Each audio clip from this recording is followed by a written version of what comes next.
செந்தில் ஜோதிட வாஸ்து கன்சல்டன்ட் சென்னையிலிருந்து. இப்போ பார்த்தீங்கன்னா இந்த மாதம் பார்த்தீங்கன்னா நம்ம அந்த ஐப்பசி மாத பலன்களை தான் பார்க்க போகிறோம். அதுக்கு முன்னாடி இந்த ஐப்பசி மாதம் பார்த்தீங்கன்னு வச்சுக்கிங்களேன், பொதுவாக என்னென்னாக்கா இந்த ஐப்பசி மாதம் பார்த்தீங்கன்னா நிறைய விழாக்கள் உள்ள மாதம். ஏன்னா இந்த மாதத்தில் தான் பார்த்தீங்கன்னா தீபாவளி, பசங்களுக்கெல்லாம் ஒரே கொண்டாட்டம், எப்போ பட்டாசு வாங்கி தருவாங்கன்னு சொல்லிட்டு. ஏன்னா இந்த மாதம் நிறைய பலகாரங்கள் எல்லாம் செய்வாங்க, நிறைய ஸ்வீட்ஸு, நிறைய இனிப்பு பலகாரங்கள் இந்த மாதத்தில் நிறைய இருக்கும். அதே போல் நல்லா பார்த்தீங்கன்னா நல்ல அந்த முறுக்கு, அதிரசம், ஒட்டவடன்னு சொல்லிட்டு அப்படியே இந்த வறுத்த உணவுகளை அதிகமாக நம்ம எடுத்துப்போம். மேலும் பார்த்தீங்கன்னா குடும்பத்தில் எல்லாருக்கிட்ட ஒரு மகிழ்ச்சி வந்து இந்த காலத்தில் ரொம்ப அதிகமாக இருக்கும். குடும்பத்தில் பார்த்தீங்கன்னா மகிழ்ச்சி இருக்குது. ஏன்னா தீபாவளிக்கு போனஸ் கொடுப்பாங்க, நிறைய பேர் பண்டு போட்டிருப்பாங்க. இது எல்லாமே இந்த மாதத்தை வந்து சிறப்பிக்க கூட ஒவ்வொரு காரணம் இருக்குது. அதே போல் தான் பார்த்தீங்கன்னா இந்த ஐப்பசி மாதம் பார்த்தீங்கன்னா நிறைய கிரக மாற்றங்களும் இருக்குது. ஏன்னா இந்த குரு பகவான் பார்த்தீங்கன்னு வச்சுக்கோங்க, அதிசாரமாக கடகத்தில் வர்றார், ஐப்பசி மாத தொடக்கத்திலே வந்துடுறார். மேலும் பார்த்தீங்கன்னா புதன் பகவான் பார்த்தீங்கன்னு வச்சுக்கோங்க, இந்த ஐப்பசி மாதத்தில் பார்த்தீங்கன்னா விருட்சகத்துக்கு போகிறார், துலாத்துலேருந்து விருட்சகத்துக்கு போகிறார். மேலும் செவ்வாய் பகவானும் பார்த்தீங்கன்னா இந்த மாதம் துலா ராசியிலேருந்து விருட்சகத்தில் போய் ஆட்சியாக உட்கார போகிறார். மேலும் பார்த்தீங்கன்னு வச்சுக்கோங்க, சுக்கிர பகவானோட பயிற்சியும் இருக்குது. ஏன்னா சுக்கிர பகவான் பார்த்தீங்கன்னா நவம்பர் 2ஆம் தேதி பார்த்தீங்கன்னா கன்னியிலேருந்து துலாத்துக்கு வர்றாரு ஆட்சியாக. ஸோ மேலும் பார்த்தீங்கன்னா சூரிய பகவான் பார்த்தீங்கன்னா ஐப்பசி மாதம் எப்போதும் துலா ராசியில் இருப்பார். ஏன்னா துலா ராசியில் பார்த்தீங்கன்னா சூரிய பகவான் நீசம். ஸோ இப்படி இவ்வளோ கிரக மாற்றங்கள் இந்த மாதத்தில் இருக்கிறதுனால நிறைய விஷயங்கள் இந்த மாதத்தில் நடக்க போகுதுன்னு சொல்லலாம். எல்லா ராசிக்காரர்களுக்கும் ஏதோ ஒரு விதத்தில் ஆரம்ப கட்டங்களில் நிறைய நற்பலன்களில் மாத பாதிக்கு அப்புறமா சில நற்பலன்கள் குறையவும் வாய்ப்பு இருக்குது. சில ராசிக்காரர்கள் பார்த்தீங்கன்னா ஆரம்ப கட்டத்தில் நற்பலன்கள் கொஞ்சம் கம்மியாக இருக்கும். ஒரு மாத நடுவில் அப்புறமா பார்த்தீங்கன்னு வச்சுக்கோங்க, பாதிக்கு மேலே பார்த்தீங்கன்னா நற்பலன்கள் அதிகமாக கிடைக்கக்கூடிய வாய்ப்புகள் எல்லாமே இருக்குது. பொதுவாக இந்த தீபாவளிக்கு பார்த்தீங்கன்னா நம்ம யம தீபம் ஏற்றுவோம். ஏன் இந்த யம தீபம் ஏற்றணும் அப்படின்றதுக்கெல்லாம் நிறைய விளக்கங்கள் இருக்குது. ஏன்னா யம தீபம் ஏற்றி இந்த மாதத்தில் பார்த்தீங்கன்னா காலையில் தீபாவளிக்கு காலையில் சுட சுட மட்டன் சாப்பிட்றது, நல்லா காலையில் கறி சாப்பிட்றது, மேலும் கங்காஸ்தானங்கள் காலையில் விடிய காலையில் கங்காஸ்தானம் செய்வோம். ஸோ இந்த மாதிரி நிறைய நிகழ்வு எல்லாமே இந்த மாதத்தில் இருக்கும். இந்த மாதத்து இதெல்லாம் ஏன் செய்யணும் அப்படின்ற ஒரு இருக்குது. ஏன்னா இதுக்கு ஆன்மீகத்தில் நிறைய விஷயங்கள் சொல்லியிருப்பாங்க. ஏன்னா நரகாசுரனை வதம் பண்ணதுனால நம்ம அதை கொண்டாடுறோம் அப்படின்னு சொல்கிறாங்க. இங்கே நரகம் என்னாவே என்ன சொல்லுவோம்னா, நம்ம இருட்டு, குளிர்ச்சி, இது ரெண்டு தான் நரகம். ஏன்னா இருட்டில் தான் பார்த்தீங்கன்னா பயம் இருக்கும். ஏன்னா நரகத்தில் பயம் இருக்கும் இல்லையா, சொல்லியிருப்பாங்க எண்ணெய் டஸ்ட்டில் போட்டு வறுப்பாங்கன்னு சொல்லி, அந்த பயம். அதே போல் குளிர்ச்சியில் பார்த்தீங்கன்னு வச்சுக்க, நமக்கு உடம்பு நடுங்கி நம்மளுடைய ரொம்ப சோம்பலாக இருக்கும். ஏன்னா இந்த ஐப்பசி மாதத்துக்கு அப்புறம் பார்த்தீங்கன்னா இருட்டோட தன்மை அதிகமாக இருக்கும், பகலோட தன்மைகள் குறையும். வெப்பத்தோட தன்மையில் காற்றுலேயே பார்த்தீங்கன்னா ஒரு சில்லு காற்றடிக்கும். காற்றுல பார்த்தீங்கன்னா குளிர்ச்சி, ஈரப்பதம் அதிகமாக இருக்கும். ஸோ அப்போ இந்த விஷயங்களை, ஏன்னா இது எல்லாமே பருவகால மாற்றங்களுக்கு ஏற்றாப்படி நம்மளுடைய வாழ்க்கை முறையில் சில மாற்றங்களை செய்து கொண்டால் நம்ம வாழ்க்கை சிறப்பாக இருக்கும். அப்படின்றதுனால தான் சில நிகழ்வுகளை அந்த பருவகால மாற்றத்தின் தொடக்கத்தில் நம்ம செய்வோம். ஏன்னா நம்ம தீபாவளி அன்றைக்கி கங்காஸ்தானம் குளிச்சிடுவோம், அதோட கிடையாது.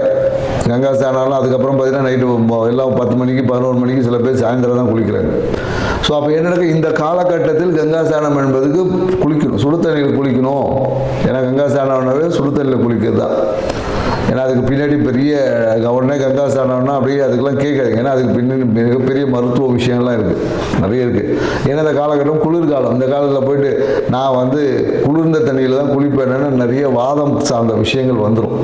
ஸோ அதனால் மிதமான சூடுள்ள தண்ணியை குளிக்கணும் அப்படின்ற ஒரு அறிவியல் விஷயத்தையும் புரிஞ்சுக்கணும்.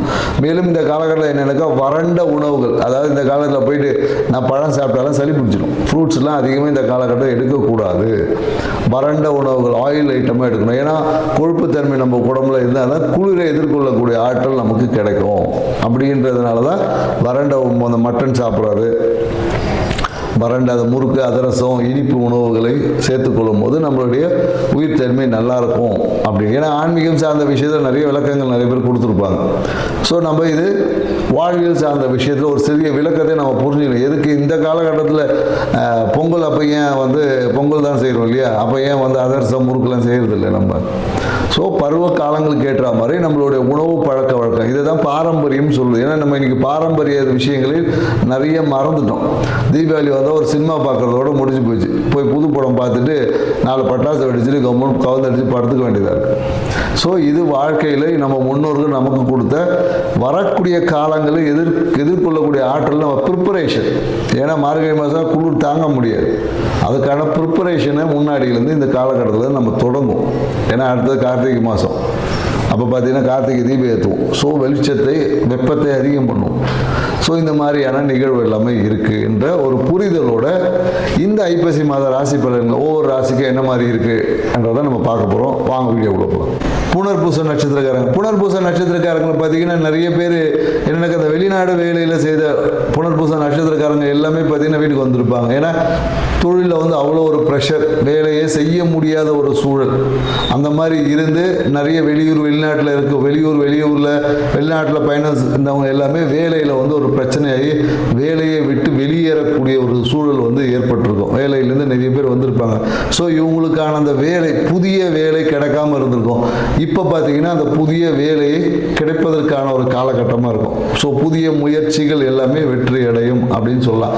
குறிப்பாக என்னன்னாக்கா பொருளாதாரம் சார்ந்த விஷயத்தில் ஒரு ஆதாயம் என்பது இருக்கும். வேலையிலேருந்து அந்த செட்டில்மெண்ட் எல்லாமே வராமல் இருக்கும். அந்த செட்டில்மெண்ட் இந்த காலகட்டத்தில் இவங்களுக்கு கிடைக்கும்.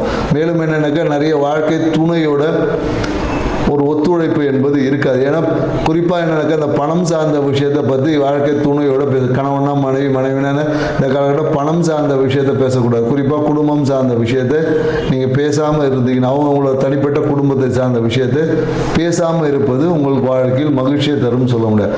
ஏன்னா இந்த விஷயத்தினால தான் கண்டிப்பாக கருத்து வேறுபாடுகள் வருவதற்கு வாய்ப்பு இருக்குது.